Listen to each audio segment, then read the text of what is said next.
Invincible has been absolutely the best show so far to watch in 2021, and absolutely is the best superhero show we have gotten in quite a while. This show is my addiction. I am obsessed with it. In fact, I have bought all the comics so I can dive in and read each and every one of them. I've read the first 47 issues and I'm obsessed. I need season 2 right now, especially after the way that this season ended. And this is, of course, season 1's finale review, episode 8, titled Where I Really Come From.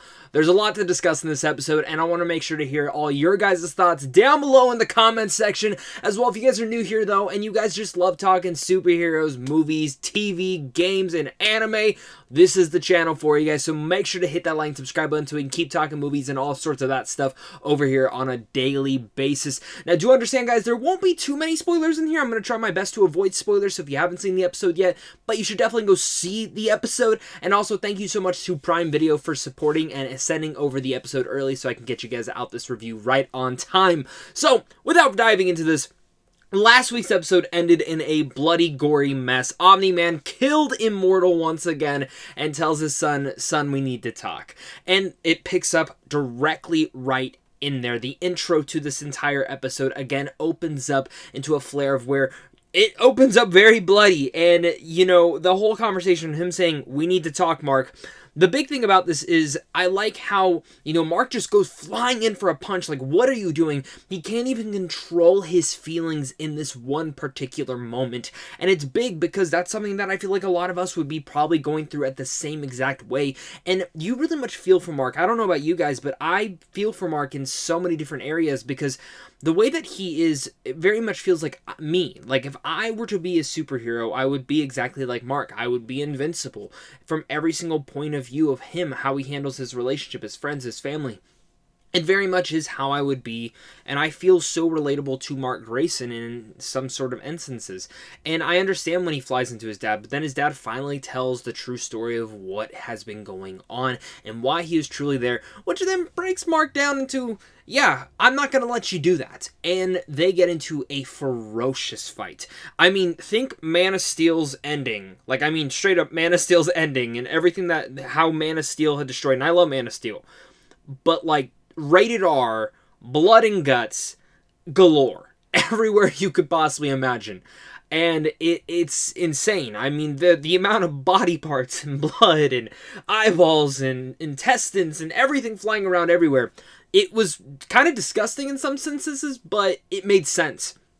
And it really showed a lot of pain and anger inside Mark. And the biggest thing that I'll say about this is, again, after just reading the first 47 issues of the comics, seeing this moment in the comics was a big, triumphant thing.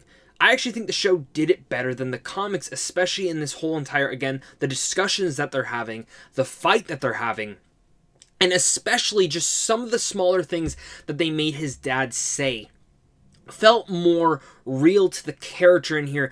And when reading a comic, I didn't feel too much, and especially knowing, and I'm not going to spoil where I think they're going to take his character, especially where they do take his character in the comics, I feel like this is very much more in line with where he is going to go eventually down the road, and that could possibly change, but it's really interesting to say the least, and I'm really happy to see that they actually improved on this, because there were certain dialogue moments that they shared in the comics where I was like, I don't know if I would fully believe that his father felt that way, but it was great to see here, especially like, and you know it pissed Mark off when he called his mother just a pet. Like, I loved your mother, but she was kind of more of like a pet to me. Boom. And the thing I just can't emphasize enough is how great the voice cast in here once again is.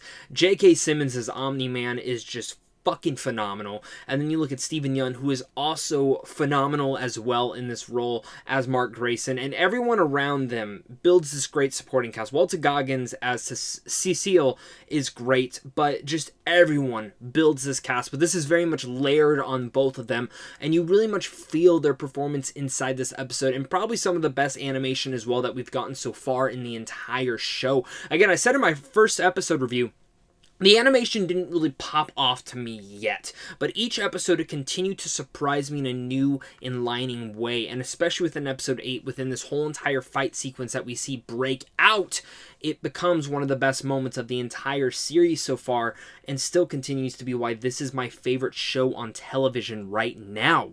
I love Invincible for all of these different reasons, and I'm so excited to see how they're able to take this on. Now, of course, this whole entire fight just goes in so many different ways, and we even see the Guardians of the Globe watching it at this point, and when it cuts the title card Invincible, we've seen it get bloody and bloody each and every week. This week, it's just full splat of blood, and we know that's exactly where this is going to go. As the fight is continuing, though, I mean, just seeing how Omni-Man is really much putting Mark into the forefront, showing, look what you are doing. See how my species is better. It's really interesting, to say the least. But one of my favorite things about this whole entire moment is when it gets down to that final moment where Omni-Man is just beating the living shit out of Mark. I mean, to the point where if he was a human, I mean, he would have been destroyed, but he is invincible, and he's beating the shit out of him. He beats the teeth out of him. He looks at his son, and it cuts to a flashback.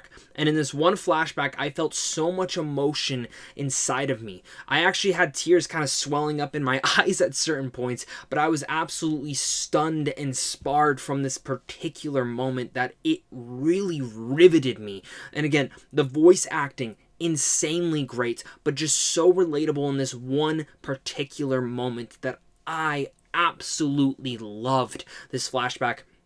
And again, in the way that it kind of twists and turns, making everything better than how they did it in the comics, which I'm really impressed with so far. They did a great job of bringing that moment to life, but then shoving it and showing where that affects Omni-Man now, showing him break out. But in the sense, you can see J.K. Simmons is just frustrated because he's living on two different parts of his life. He has this human element to him now that he never expected, and he has this Viltrumite one. And seeing that confusion and frustration and, you know, two different ideologies of like who I'm supposed to be and who I should be is all right there. And in this particular moment, the frustration in him, we see it, and he flies off, tears in his eyes, blood coming right off of him, goes straight out into the stars, and he's never seen again in the rest of this episode. There's a lot more that comes into there of why I personally think and why I think there is more to it.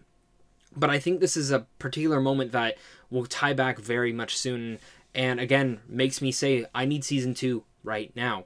During this whole entire thing, though, there's a great montage, and of course, them coming to save Invincible, getting him healed up, but seeing what everyone else is doing, the affections around them, where's everyone else placed at, and there's a couple montages in particular, whether this one in the middle, or his friends, Amber, Eve, the Guardians of the Globe, the other superheroes, the whole entire world is seeing what's going on, but in general, other villains and seeing how that is affecting them. And even the montage at the very end that gets me really excited, even though I didn't really understand everything going on in there. There are certain tidbits throughout this entire season that's like, okay, we're finally there. We're finally seeing where this is going, and I'm so freaking excited. Especially Mark's last words to his dad, I think, hit the mark so hard. No pun intended on that. I really didn't mean to do that. I think the aftermath of this entire episode is how a season finale should do it so well.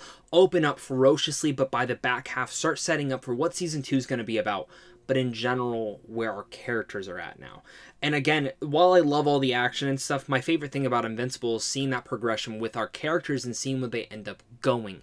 And that is some of the best parts about, again, Invincible Season 1, and where this finale really turns off and turns it all back around into what makes this show perfect. I can't straight out enough. I do think Invincible is a near perfect superhero show, to the point where I can't even stress this enough that this episode in particular is probably one of the best season finales I've seen in a while. And I literally ended the episode and I went, fuck, I need this next season now. That's exactly the reason I read the comics, but I need to see where they are taking the show and what differences they're going to do next. Of course, we get Mark. He's all healed up. That mother-son relationship is going to be elevated to that next level. Him and his relationship with Cecile and where that's going, they find out that they are completely fine. They never have to worry about anything again, but is that really going to affect them more?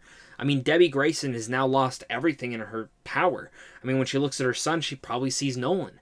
And there's so many different avenues to where they're going to take that character. And so far, I'm really liking what they're doing with Debbie's character. I hope they don't go down the line of the comics, because I do think there's a little bit of a frustration with that. But if they do, I understand why. Even with that said, I think some of the biggest elements that kind of comes about towards the end of this is seeing that, yes, all of his friends are coming back. Amber kisses him. A little bit sudden, in my opinion. Weren't you mad at him for lying? But again, then he was lied to. I don't know. I'm happy they're back together. I'm curious to see where that element actually goes in the entirety of the story, especially if you've read the comics.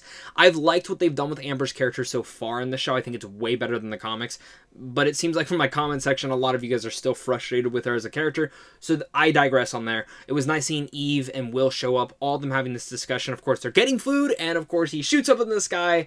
One of the cool characters from the earlier episodes shows back up, and they have a great discussion. Again, that's where this leaves us, is to where this is going next season. I'm really, really loving Invincible. I need the next season. I hope it's not a long wait for it. I hope they're already working on it. I hope I don't have to wait. That's the selfish part of me, but I cannot wait. And I want to hear your guys' thoughts down below in the comment section. Please comment down below. Let me know your guys' thoughts and theories, and in general, where you think it's going to go. Have you read the comics? Have you not? Let's discuss it all down there. Of course, there's a big thing to you guys, and a big thing to my Patreon supporters as well. And of course, my entire grade for the Invincible series season 1 is going to be an A. Again, a near perfect thing. Couple slow moments, couple episodes that I think could have been a little bit better, but overall, loving this show, and I cannot wait to see where they take it next. So, of course, guys, until next time, stay classy.